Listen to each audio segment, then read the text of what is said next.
I'm getting nervous.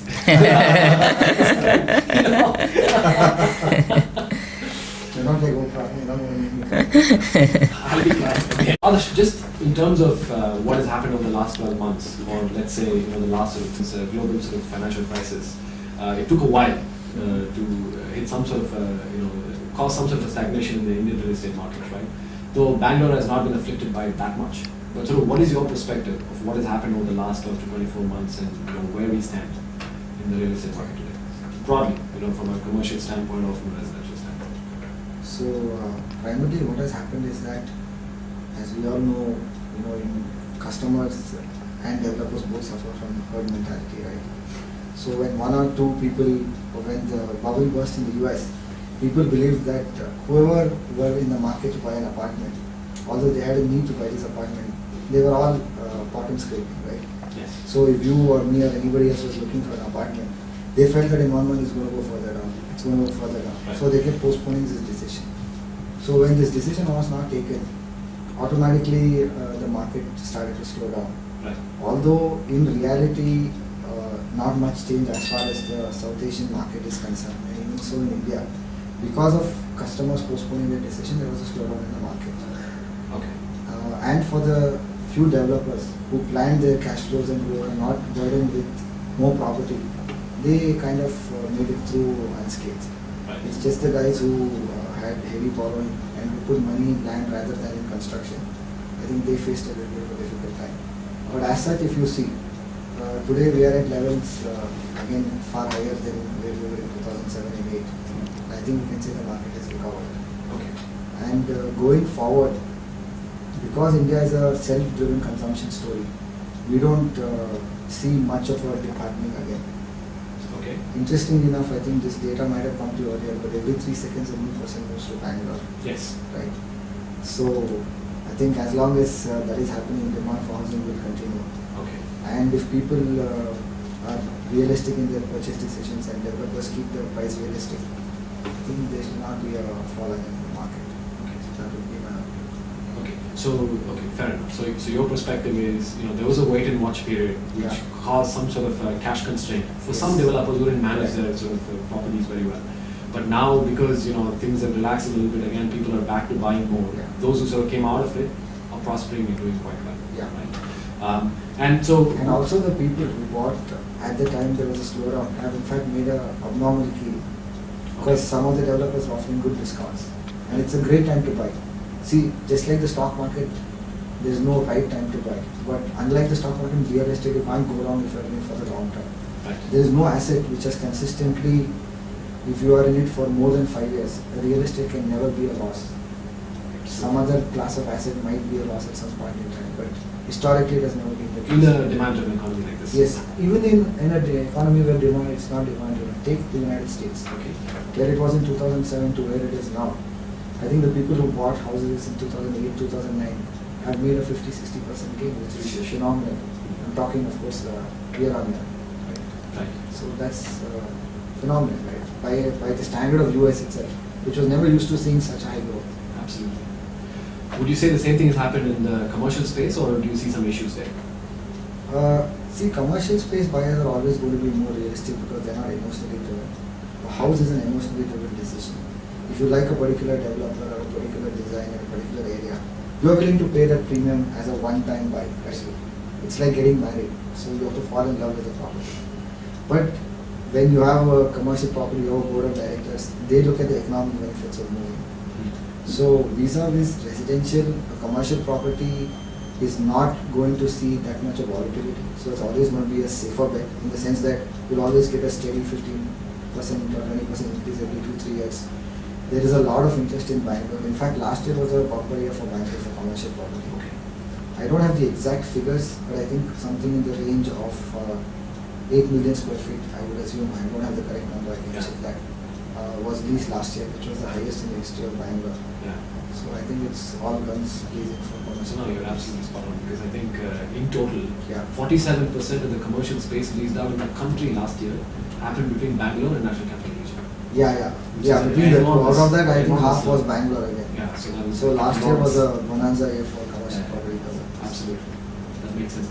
What we've heard is next year or so, we may see some sort of a hit to the IT sector in terms of constraints of businesses and outsourcing and so on, right? And as a consequence, what we're hearing is either there'll be a slowdown in income growth or a slowdown in hiring, or worse, there could be some sort of shedding of jobs, which may lead to a slowdown in sort of pick up of big office spaces and sort of But if the trend is anything to go by, I think the trend talks otherwise. Okay. Because if somebody is buying real estate, commercial office developer is picking up real estate in the year 2012, he's making a commitment for the next 10 years. Correct. He's not making a commitment for 1 year. Whatever. He would have had his growth, he would have had his board meetings back in wherever the head office is. And if they are buying spaces in millions of square feet, they must have a certain growth projection in their mind. So what you're saying looks like an unlikely scenario Okay. because of very huge uptake of office spaces last year. Okay. Fair enough. So final verdict on the next sort of couple of years. Do you see a pop like the way it was the crazy boom era of 2006 to 2010, or do you see some sort of a steady growth? I think just like any as a market matures anywhere in the world and interest rates come down, growth rate also slows down. But it becomes a less risky environment. Right. So I think we are also as a country moving towards that regime. And if budget is good and if people are more reasonable with taxes, I think we can see steady growth in real estate.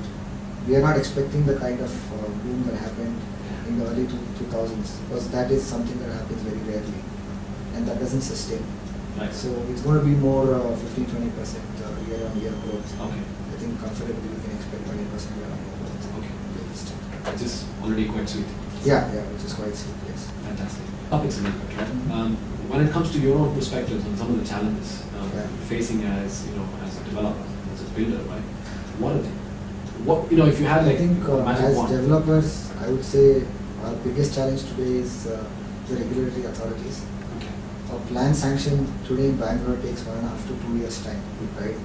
And we are moving towards a more of an IRR and NPV type of regime as far as our goals, because we are bringing in global standards. Right. And this lack of transparency in getting approvals and lack of clarity in time is going to hurt our industry very bad. Because typically if we buy a property, we have to put in the entire capital investment on the property. And then if we have to wait for 2 years just to get approvals to start construction, the cost is being borne by the end consumer. Right? Because ultimately it's a business. Yeah. And that I would say today is the biggest hurdle. Okay. Even as CREDAI and as several other real estate bodies, we are all trying to request for a single window agency, which will bring in more transparency and which brings in the various government organizations under one roof. So if that comes, that is our biggest challenge in my opinion. Okay. The next challenge would be lack of availability of skilled labor. Okay. But that is a challenge that can be mitigated because we have to move to more mechanized constructions, bringing newer technologies, Right. which we are doing, which many developers are doing. But that is a lesser risk compared to the risk of Regulatory risk. regulatory risk in India has become very bad, especially in Karnataka. But the last few years it's become very difficult. And this is, I would imagine, both sort of within this the city of Bangalore as well as outside. Yeah, it's a national level issue. So most developers are facing it, maybe except the ones in Gujarat. Okay. I think other than that, everybody else has this. What do they issue. do differently in Gujarat? So in Gujarat, they have a more pro-business approach, pro-industry approach. Right. So some of these single body approvals are there in Right. Gujarat. And it's the attitude of the officers, right? So, in terms of, we talked about what are the trends, how this may shape up going forward. We talked a little bit about issues, right? In terms of innovations, in terms of sort of new ideas that are coming into the industry, right? It's been an industry that's been truly fortunate because there have been several low-hanging fruits that people have been able to pluck and sort of enjoy, right? Now, there is a need for innovation, and one of those you correctly pointed out, in terms of sort of building innovation, move away from labor-intensive sort of building to mechanized building, right? And that's going to take some time as it comes in. Are there other sorts of innovation that you're seeing or new approaches? Definitely, innovation will be happening in 2-3 ways, right? One is the innovation that's happening in the design itself. If you see, builders are coming out with much better quality of designs, right? They're coming out with more efficient buildings. They consume less energy. So a lot of the innovation is happening which you don't directly see, but which people will appreciate over years to come, right? So something as simple as better plumbing systems, which will be leak-proof, to home automation which can Yeah. conserve energy. So that design innovation is one part. Lot of changes are happening which I'm sure customers will come to appreciate. And innovations are happening on other things in construction as well. Like I told you with labor shortage, so developers are moving into a precast formwork systems. They're already moving into concrete walls. So going forward, you'll see a lot more innovations, global practices being brought in there.